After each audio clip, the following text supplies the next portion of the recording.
Good morning, students. Today we are going to discuss a topic called immunity.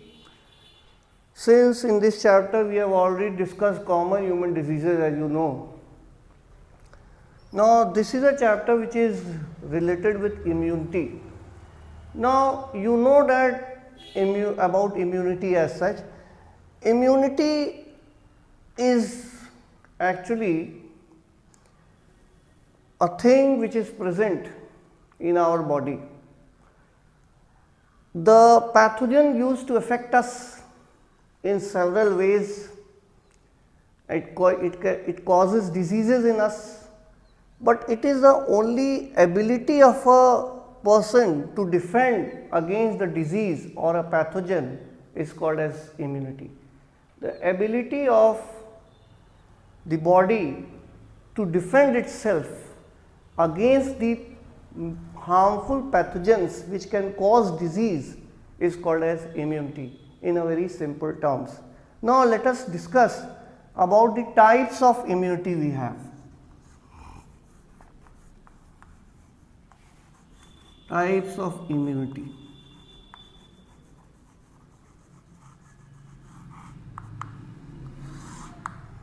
Now let us discuss types of immunity. First is innate immunity. It is also called as inborn immunity. Inborn immunity. It is present right from the birth of a person. Present from the birth of a person. It is non-specific in nature. Now this immunity depends upon number of factors which are present in us. Now we will be discussing about those factors. For example, there can be physical factors, it can be physiological factors,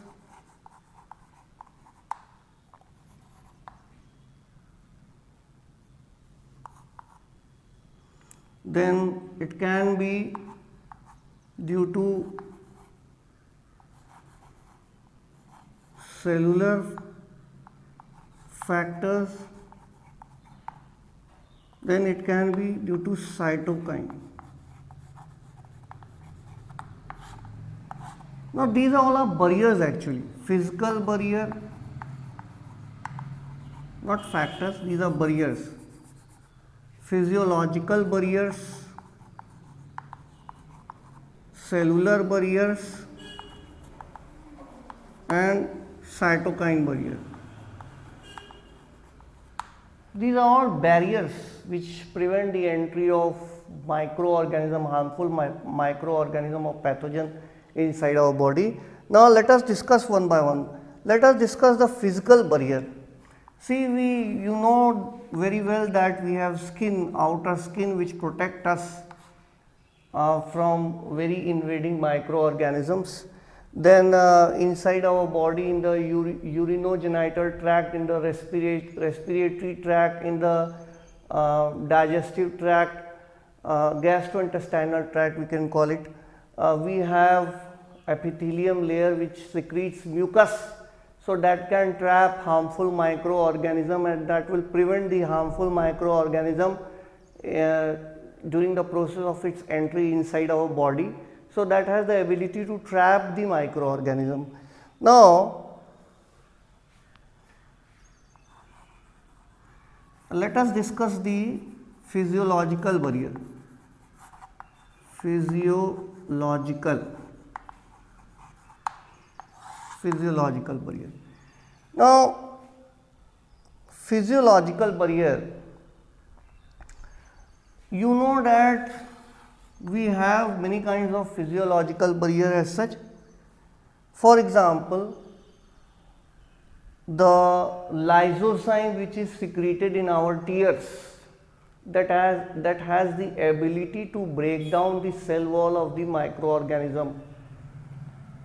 Now saliva, you know that in saliva also lysozyme is present, and moreover acidic environment is present. So it will inhibit the entry of microorganism, or it can even kill the harmful microorganism in the buccal cavity. And you know that inside our stomach, especially acid environment is present due to secretion of various kinds of enzymes by the gastric glands. It releases gastric juice which has the acidic, which creates the acidic environment in our stomach. So that has also the ability to kill the microorganism, as you know that HCl is secreted in our stomach. So that will prevent the growth of harmful microorganism. It is included in physiological barrier. Then we will be talking about cellular barriers. Now you know that we have a cellular barrier. This you must have studied in your class 9th also, and as well as in class 11th. Especially in 11th you have studied. We have WBC, or also called as leukocytes, white blood cells or white blood corpuscles, white blood cells. Now this has the innate ability to phagocytose the invading microorganism which enters inside our body. Now let us look at let us talk about the cellular barrier first of all in little detail. Okay, we have various kind of WBC. For example, we have monocytes, we have macrophages, we have natural killer cell,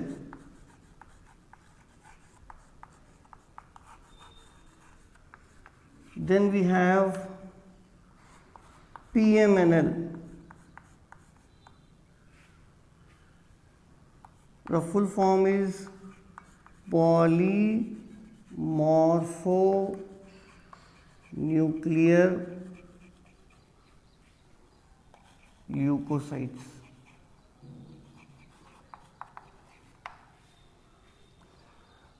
Now all these things have the innate ability to phagocytose the harmful microorganism and kill them. So that comes under cellular barrier. Now we will be talking about another kind of barrier which is called as cytokine.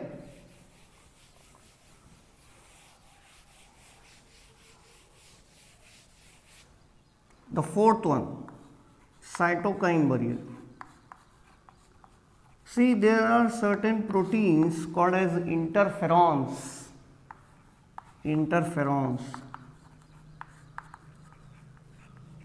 which is a kind of cytokine. It is secreted by virus infected cell, secreted by virus infected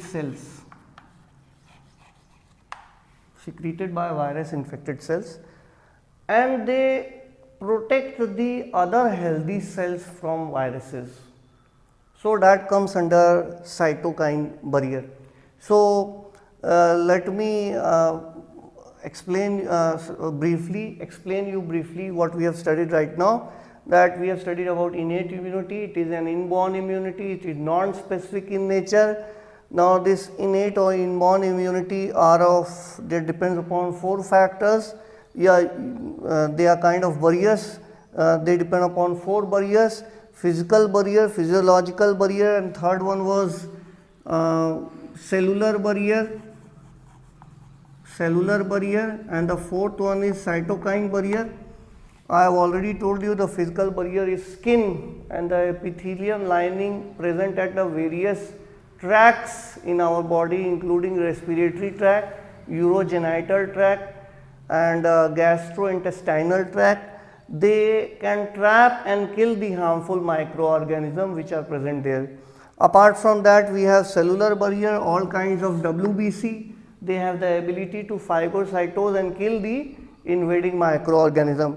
Then we have cytokine barrier. For example, interferon is also a kind of cytokine. it is released from the virus infected cells, and it has the ability to protect the other healthy cells from the viruses. So that is all about innate immunity. Now we will be talking about another kind of immunity which is called as adaptive immunity, or you can say we will be talking about acquired immunity.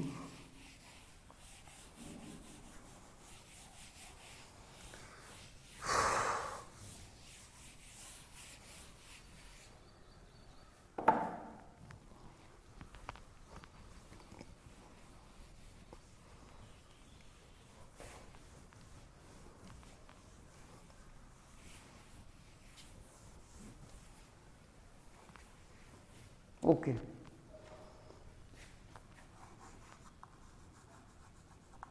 Acquired immunity. This is specific in nature. So first point is it is specific in nature.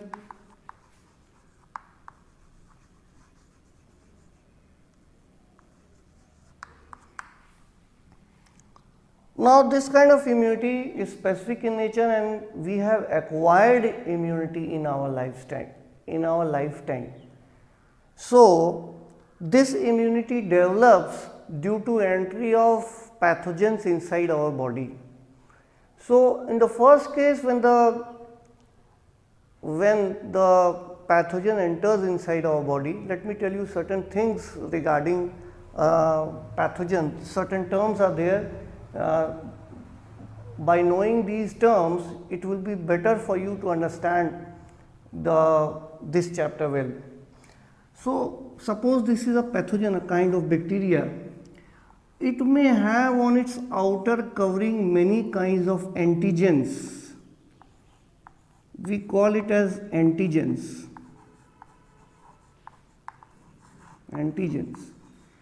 Now you know that the outer covering of bacterial cell wall may be made up of complex polysaccharides. Some part of lipid will also be present there. So naturally antigens can be of many kinds, such as complex polysaccharides, it can be lipid, it can be even nucleic acid.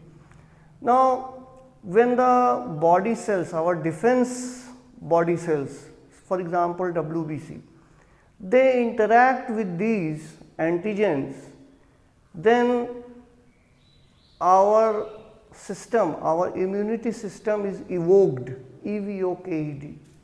That means it gets sensitized, and then after some time gradually it will start producing antibodies and memory cells against the pathogen which has entered inside our body.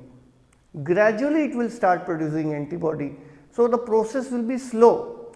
So in the first case, as the microorganism interacts with our WBC, including T cells and B cells, which are kind of lymphocytes, a type of WBC. These together, both of them are called as lymphocytes.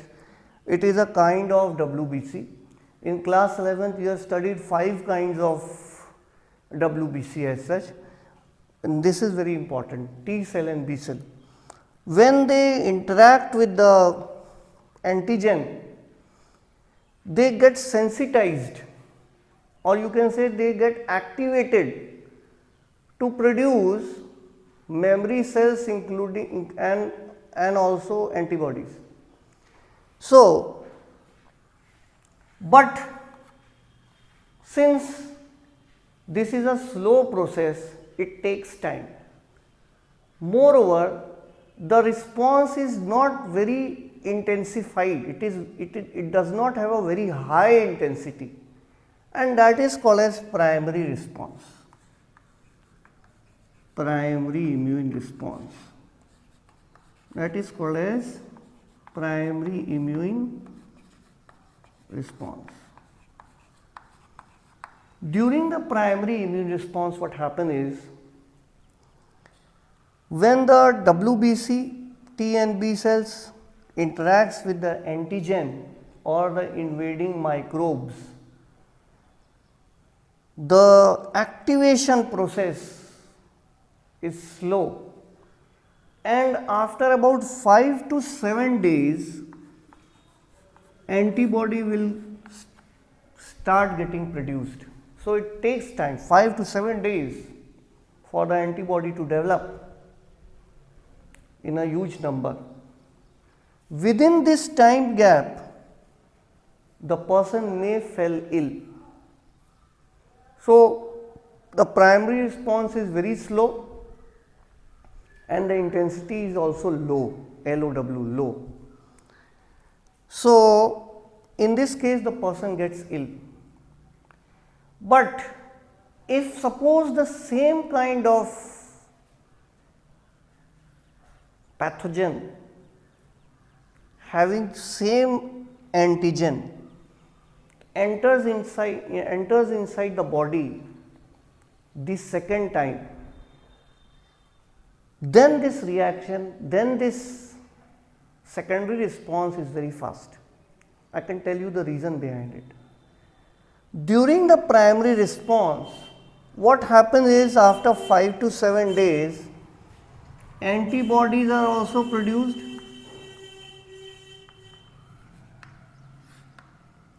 as well as memory cells are produced,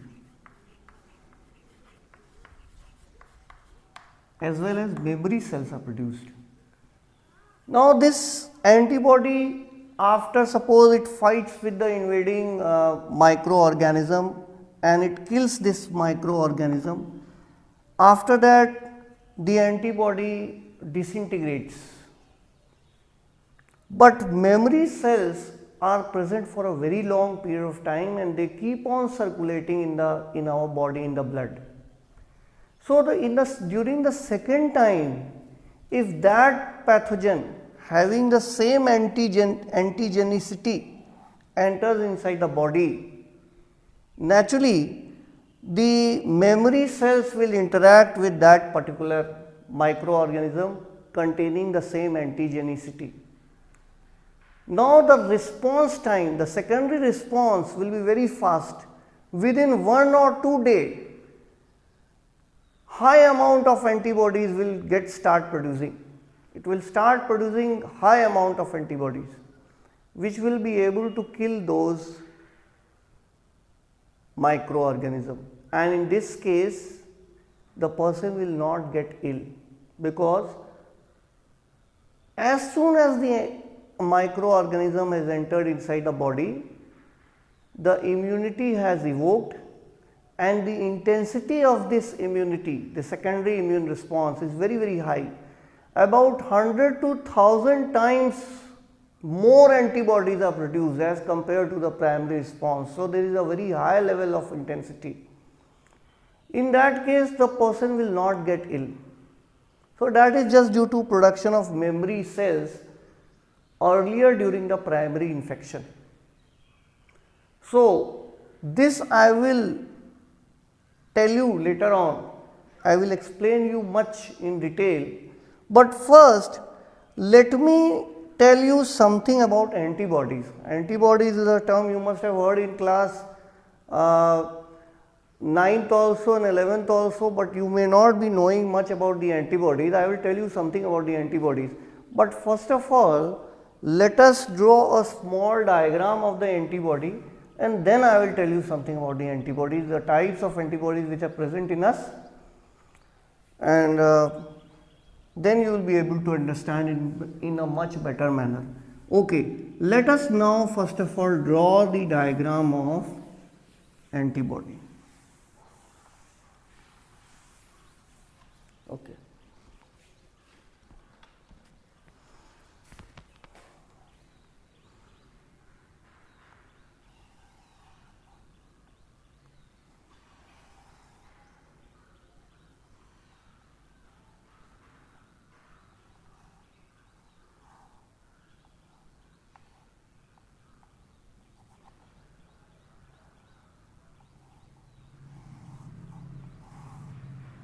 I am going to draw a diagram.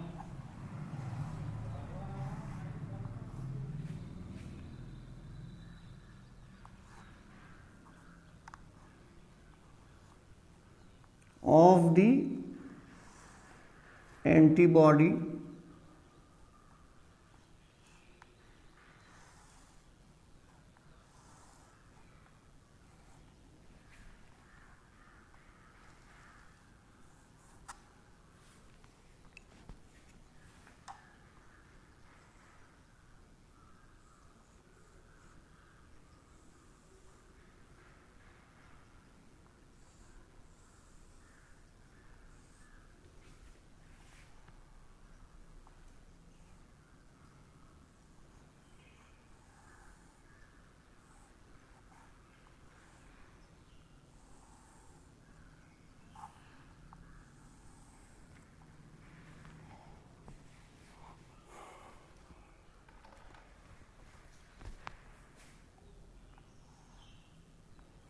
this you can find it your NCERT also, this diagram.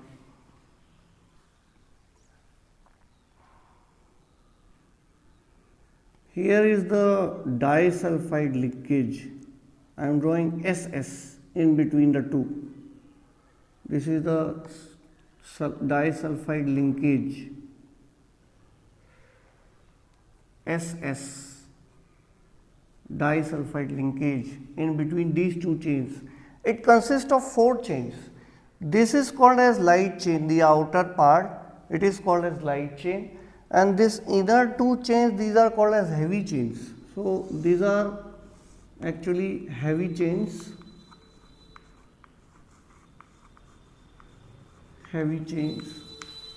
and the outer one is called as light chain. This is again a light chain.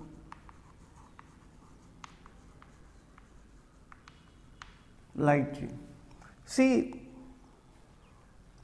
you can see the part in between the heavy chain and the light chain, this one. This consists of grooves, as you can see it here. These grooves are present. These grooves are basically a part which is responsible for antigen binding.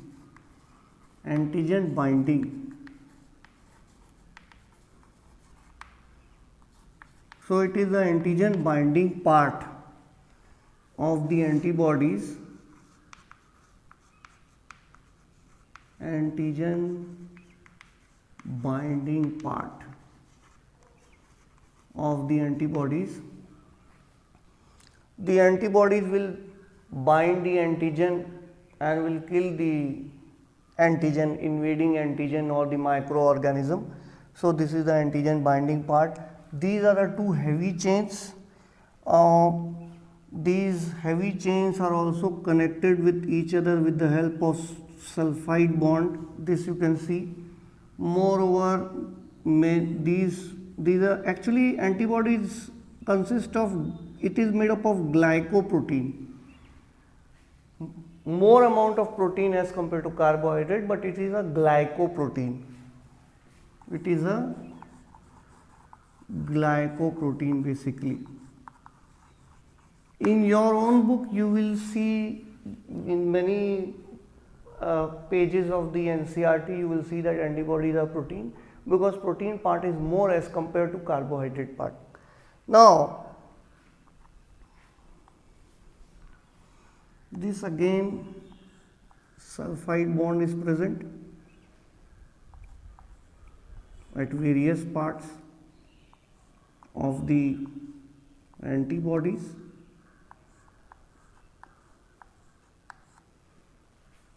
As you can see in the diagram, this is the antigen binding part, these are the heavy chains, this is the light chain, and this is the antigen binding part. So this is actually the structure of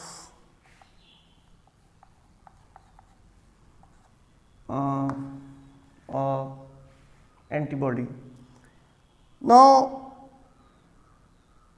this antibodies, there are various different types of antibodies. This is just a simple diagram of the antibody, a simple structure of the antibody. There are basically many types of antibody and they may differ in shape and size.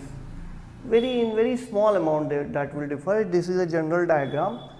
Okay, now let me tell you how many parts of antibodies are present, how many types of antibodies are present. IgA type of antibody is present, IgG type of antibody is present, IgE type of antibody is present, IgM type of antibody is present, IgD type of antibodies is present. So say in your own book, IgA, IgG, IgE and IgM has been given, IgD has not been given. So just in order to tell you, actually there are 5 types, but the function of IgD type is not known. Now IgA type of antibody can pass from mother's placenta, or IgA type of antibody is present in colostrum, in mother's milk in a huge amount, and that gives a kind of immunity to the child who is newly born. So it can protect that child from various kind of diseases, especially during the early stages. Now regarding IgG type of antibody, see, don't get confused, IgG, this is capital G. IgG type of antibody, they can pass from placenta, from mother to the child in the fetus form. So this can give the immunity to the child even before the birth of a child. Now this IgE type of antibody is specially produced at a time of when we suffer from any kind of allergy, or that is the time when IgE type of antibody is produced in a huge amount. IgM type of antibody, this is the first form antibody in a newborn child, first form of antibody without the aid of mother. That is a natural formed antibody in the child during its first development, at a time when the child is suppose 6 months, more than 6 months of age, then this is the first kind of antibody which is produced. IgD type of antibody, we don't know the exact function of this kind of antibody. It has not been discovered till yet. Okay, so these are the types of antibodies and the structure which I have drawn on the board. Let me tell you, all these antibodies are produced by the B cells. This is a type of lymphocyte, B cell, from which all the antibodies are produced. Now, the T cells, which is again a kind of lymphocyte, although are not directly responsible for the production of antibodies, but they assist the B cell in producing these antibodies. The T cell assists the B cell in the production of antibodies, though it does not have a direct role in production of antibodies. Okay, now let us look at certain other things. See, we have already discussed about innate immunity, we have discussed about acquired immunity. We will be discussing about humoral immunity and cell mediated immunity after this. Okay, I hope you are understanding what I am trying to tell you.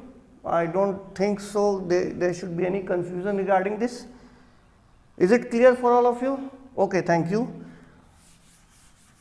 I should rub this, erase this, and then we will be starting about certain other things.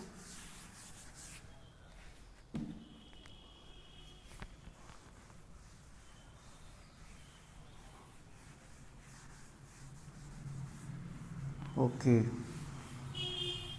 See, since the antibodies are produced in the blood, this is called as humoral immunity. Humoral immunity. And you know that the B cells actually are responsible for production of antibodies. Since they are produced in the blood, they are called as humoral immunity. Now we will be talking about cell mediated immunity. Cell mediated immunity.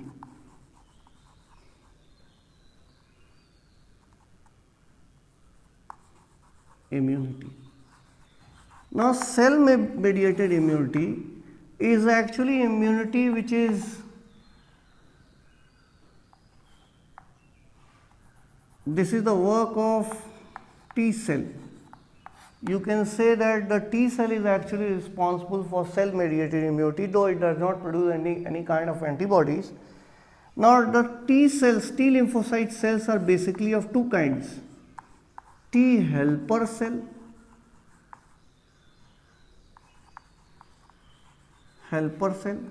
or T cytotoxic cell. So these are of two kinds basically, T helper cells and C cytotoxic cells. Now what is the work of basically T cells? See, you must have heard about that during the process of organ transplantation, when suppose any part of the organ is not functioning well, then naturally transplantation is the only option. In that case, what we do is what we use to match the blood group as well as the tissue. Tissue matching and blood group matching is very essential before any kind of organ transplantation. Then what happens is the T cells, they do not recognize these foreign organs as the organ of the body.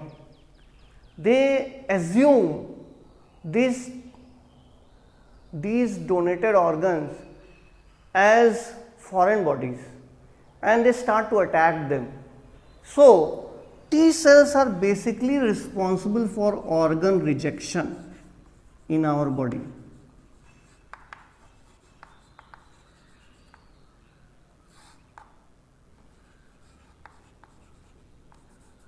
Organ rejection in our body.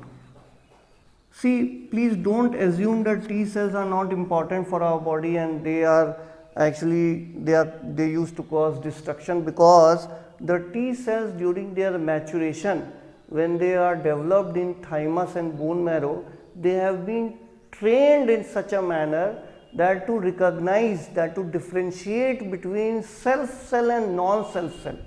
So naturally a person who is given another organ of a different person, that will become a non-self cell for the T cells, non-self cell, that will behave as a foreign body to the T cells.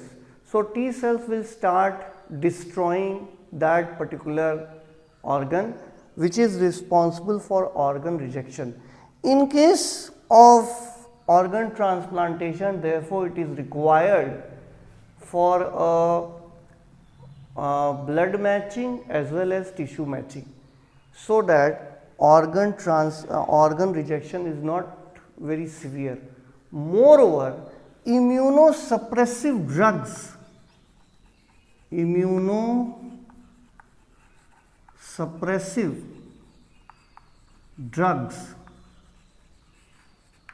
needs to be given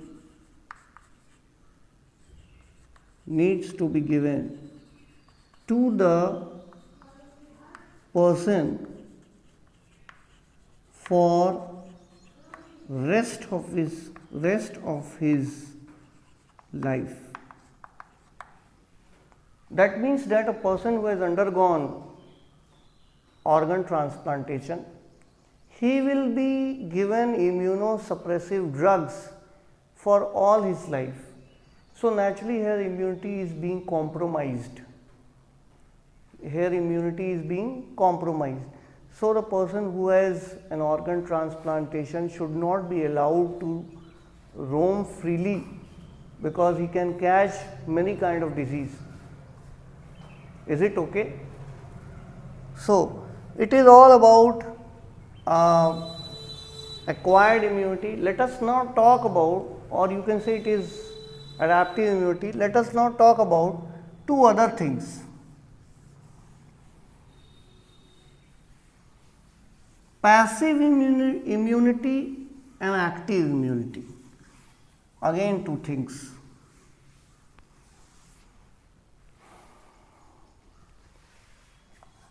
We will be talking about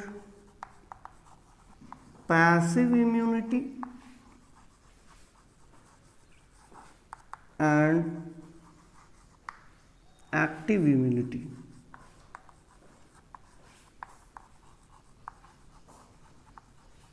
Okay. Now let us first of all talk about passive immunity.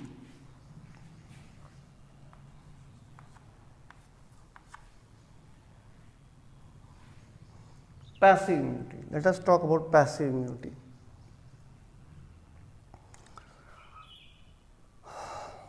Okay. Not for it will be better if suppose if I discuss about active immunity, because this comes first in your NCERT. So let us talk about active immunity first, followed by passive immunity. Active immunity. Okay. Let us discuss about this. For example, if there is a pathogen and it is entering inside our body through natural process, in that case our body in response to that pathogen will evoke a immune response, and naturally antibodies and memory cells will be developed after some time. This is called as active immunity. In certain cases, as in case of vaccination, we deliberately inject pathogen in form of either dead microorganism or attenuated living microorganism. Attenuated living means the virulency has been decreased. So these kind of microorganism, when we inject in our body, that is deliberately in form of vaccine, then our body will also evoke an immune response towards that particular pathogen. Though it is a weak pathogen, but still the body will evoke an immune response towards that pathogen. Now the body will produce antibodies as well as memory cells, and these memory cells will remain alive for a very long period of time. That will that will circulate in the body parts, and that will prevent, suppose the same kind of microorganism again it enters inside the body, harmful microorganism, the body can defend against it because it has a memory cell. So both of these two cases, either deliberately or in a natural process, the pathogen is entering inside the body, the immune response which is developed against the disease is called as active immunity. Now let us discuss something about passive immunity. In case of passive immunity,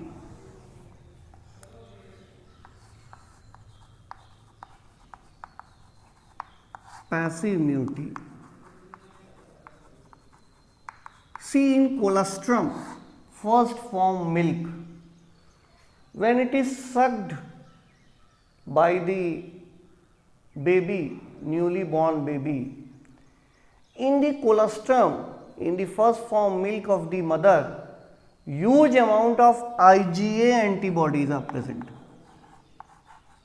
IgA antibodies are present. That will act as a defense system for the newly born baby.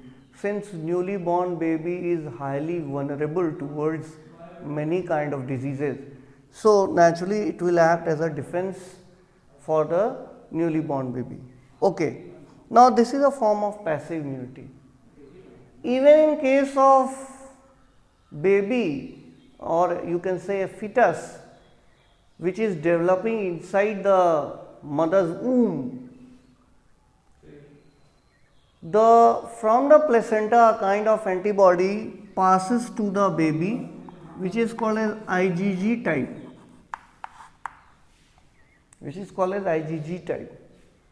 Now, it can also protect the developing fetus. Now, this is all, both of them are called as, both the examples are examples of passive immunity. Now, let us talk something about vaccination and immunization. So, we will be talking about vaccination and immunization.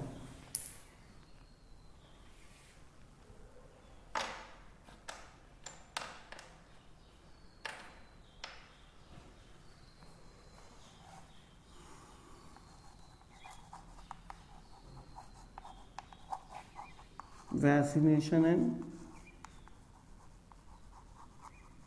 immunization. So, any kind of living pathogen which is weak, we call it as attenuated form, which is a weak pathogen, weak microorganism, or even dead microbes can act as a vaccine if it is deliberately injected inside our body. Our immunity will be evoked. Our immunity will show a response towards that invading microbe. Body after some time will start producing antibodies as well as memory cells. So, this act of injecting vaccine inside our body is called as vaccination. Now, since this vaccine, because of the entry of this vaccine, the body will evoke a immune response towards it. This process is called as immunization. So, this is the basic difference between the two. It is a very slight difference, though both the terms can be interchangeably, can be used sometimes in the same place. So, in layman's word, both can have the same meaning, but vaccination is just injecting a vaccine, while immunization is the when the immunity is evoked due to entry of pathogen, then it is called as immunization. Now, let me tell you about something about passive immunization. Passive immunization.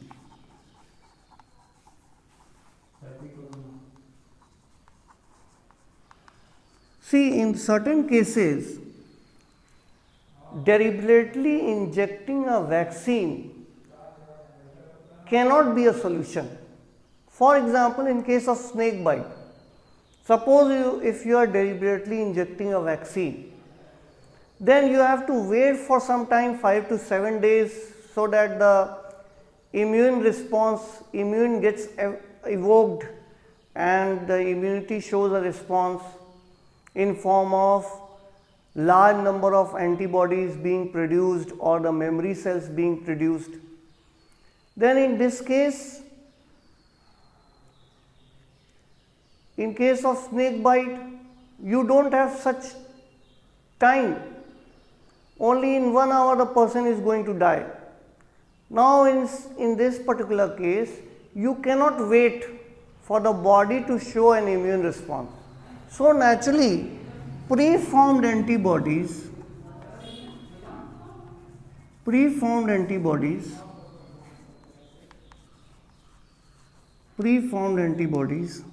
are directly injected in a person.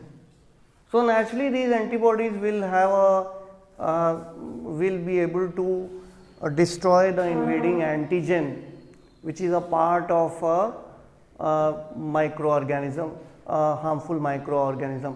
So that will be directly killing those microorganisms as such. So that is the reason why passive immunization sometimes is very important when the time period is very less. Suppose the snake bites within 1 hour or 1.5 hour, the person can die.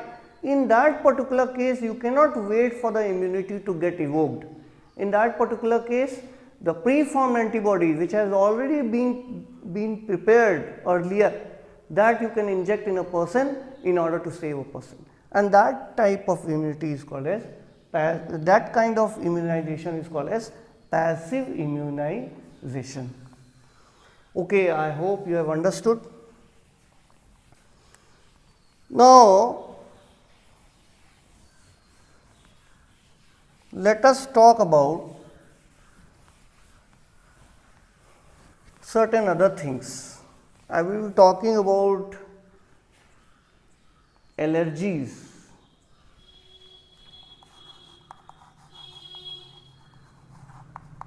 You must have heard about this term, allergy. See, the exaggerated immune response towards a non-pathogenic substance is called as allergy. In the normal case, these substances would not such kind of immune response, but in certain person, the exaggerated immune response towards a non-pathogenic substance, the immune response is very highly intensified, and that is called as allergy. Now let us talk something about allergy as such. What are the symptoms of allergy? First of all, we will be talking about it, but step by step. First, we will be talking about the symptoms. What are the symptoms of allergy? Now, the symptoms of allergy includes nasal congestion. It may include lot of water coming out from the mouth or the eyes, inflammation, pain in the facial area, swelling in the facial area, cough. All these are the symptoms of allergy. Now let us now look at what happens actually. What is the main cause of allergy? See, in our body a kind of cell which are called as mast cells, a type of WBC. They produce a lot amount of histamine and serotonin.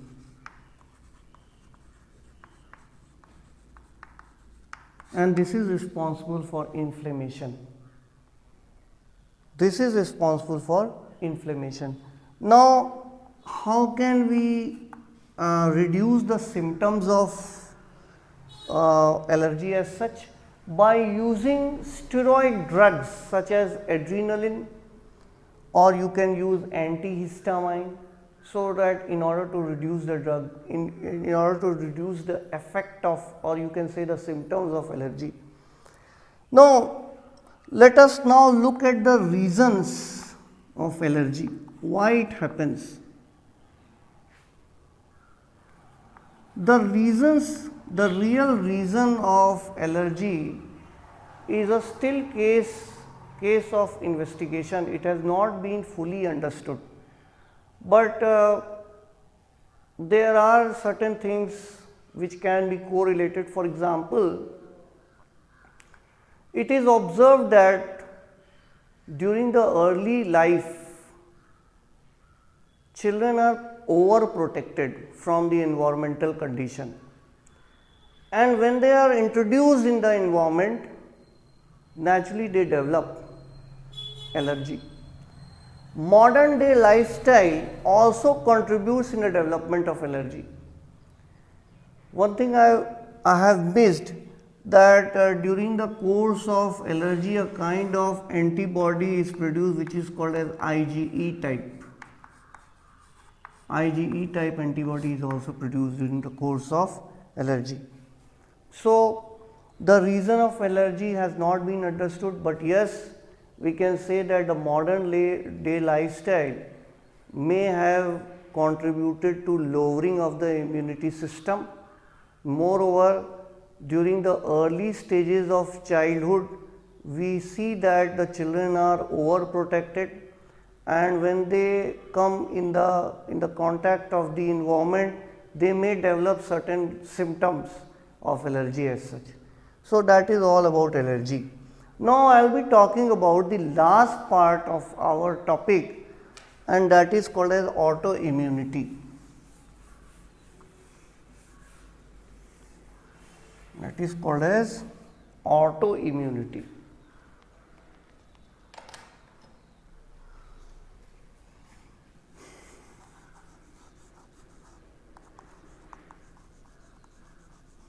See, I would like to stress on the fact that see our videos after preparing your lessons, that is, go through your NCERT text, see what is written over there, and then listen to our videos. If you go through our videos directly, you may not be able to understand certain terms.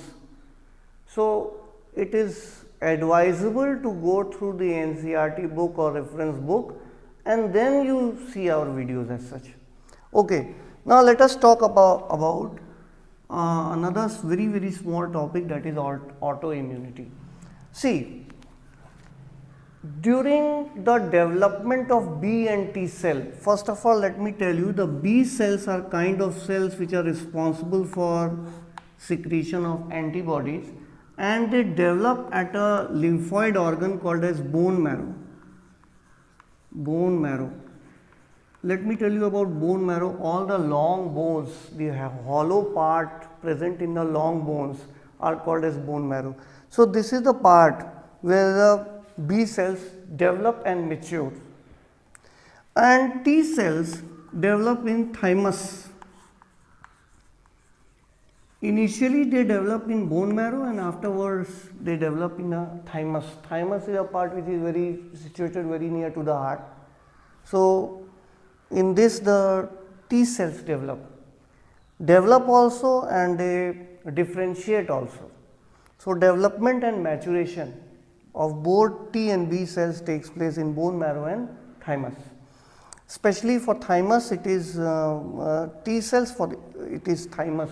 Though the initial development takes place in the B cells, in the bone marrow, but the T cells then move to the thymus, and there they differentiate. So during their development and maturation process, they are trained to, mark my words, they are trained to differentiate between self cell, SCLF, self cell, and non-self cell. Self cell and non-self cell. That is, they are trained to differentiate between those cells which are part of the body and those cells which are not part of the body. So they attack the non-self cell. Now if this training process somehow goes wrong, somehow the training goes wrong, then what will happen is that they assume the self cell to be non-self cell and start attacking them. Now this happens in case of autoimmunity. You must have heard of rheumatoid arthritis. Rheumatoid arthritis, that is an example of autoimmunity. I hope you like my lecture. Thank you very much. Have a very nice day.